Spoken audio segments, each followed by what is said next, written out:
You ask Tiger to solve. This deals with linear equations with one unknown.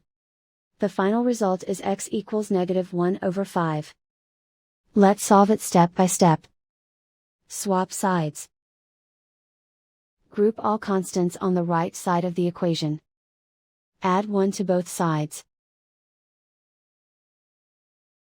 Simplify the arithmetic.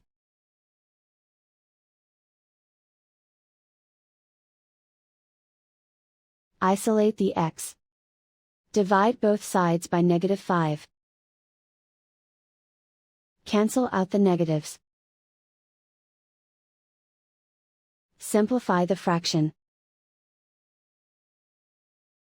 Move the negative sign from the denominator to the numerator. And so the final result is x equals -1/5.